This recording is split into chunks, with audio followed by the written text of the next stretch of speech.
Hey all, I just heard some shitty news. I heard that Dan McCafferty of Nazareth died the end of November.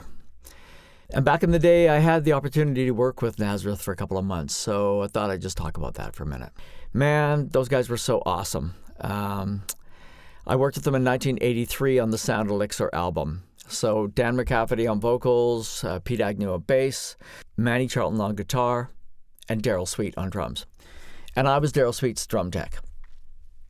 So the way I got the gig is these guys were recording at Little Mountain Studios in Vancouver.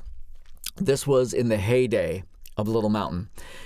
There was kind of this Little Mountain sound that everybody was looking for because of the engineers, producers, and the rooms there.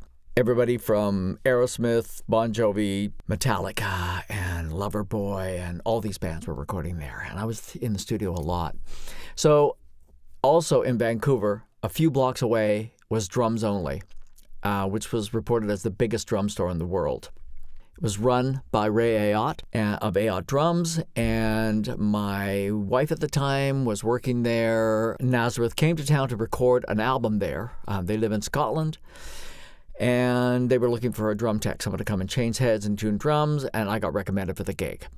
And I was pleased to do it because they were awesome guys. So every day I would mix drinks is how I would start the day. I'd be the bartender and they'd come in. Then I would help Daryl, the drummer, get some sounds together depending on what we were going to record that day. They'd lay down some tracks. The guys are all from Scotland. And when they're back home, they have wives and kids and busy lives, but they would go out on tour in Europe, North America, and go other places to record so they could be completely focused on the recording process. So I remember a few things. First of all, on the Sound Elixir album, the first track is called All Night Radio.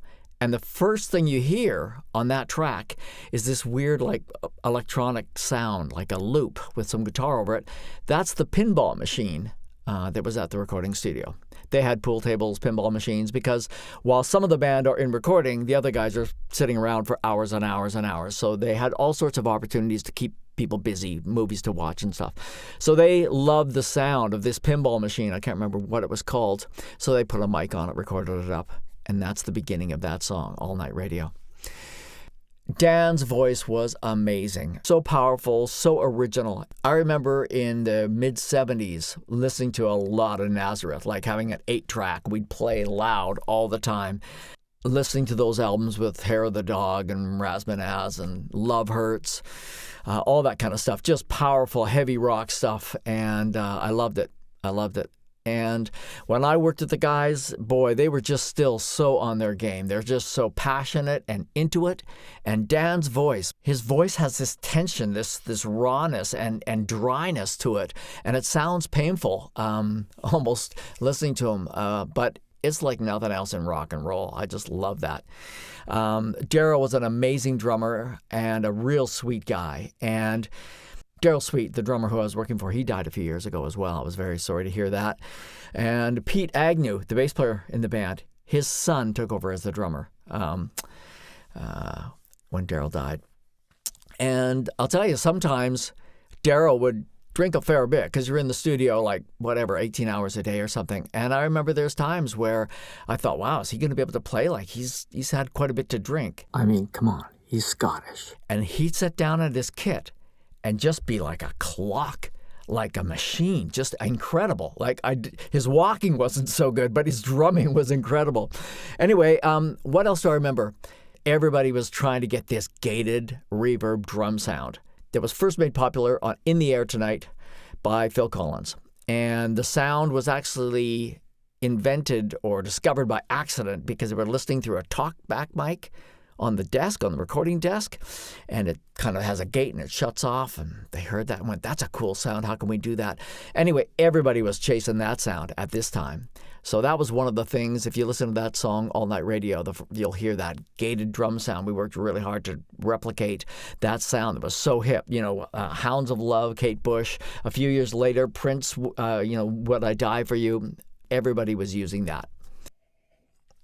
Something else I remember, there was a song on the album, the last song on the album, called Where Are You Now, which is like an acoustic thing with Dan McCafferty singing. And when he hits the chorus of that song, I remember being in the control room and just getting chills, like the hair standing up on the back of my neck, hearing him sing that chorus in that song. Beautiful lyrics, a powerful voice, so much passion, so much emotion. Anyway, so Daryl, the drummer that I worked for, had originally started with Pete, the bass player in Nazareth, in another band called the Shadettes. And in that band, Pete Agnew played guitar. Then in 1968, Dan McCafferty joined the band, and they changed the name to Nazareth. I'm sure you guys know their music if you're into rock and you're old like me. Love it, and I'm very sad to hear of the passing of Dan. The other thing is, when a lot of people think about Nazareth, they think about This Flight Tonight, which is a great heavy rock song. But it was written by Joni Mitchell, released on her album Blue. The interesting thing is, most people, when they cover a song, they'll cover it 10 or 20 years later. Joni released Blue in 1971. I think it was in 1973 that Nazareth said, let's do our own version of that song. And they did their version of This Flight Tonight. And it's pretty cool. If you go back and listen to it, first of all, there's drumming in the intro. And then for the next minute, there's no drums. For the first verse, there's no drums. And then at the chorus, there's some hi-hat. And then on the second verse, Daryl comes in with a halftime beat, a really cool pocket, really solid. Anyway, This Flight Tonight was a big hit for Nazareth.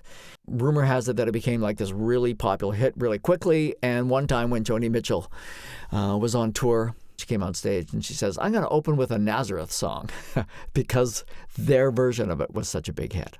And that chunky guitar, the Manny Charlton chunky guitar that they put on This Flight Tonight, that was the inspiration for Barracuda. Nancy Wilson from Heart loved that guitar intro and decided to do something like that. So that's where Barracuda came from.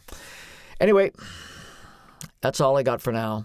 The death of a rock icon. He had COPD and had some other things. I think he stopped touring quite a few years ago, but sad to hear him go because I listened to him starting in the mid-70s. So, Dan, wherever you are, where are you now? As his song says, I'm thinking wherever you are, Dan, you're making people's hair stand on end, just like you did to me back in 1983.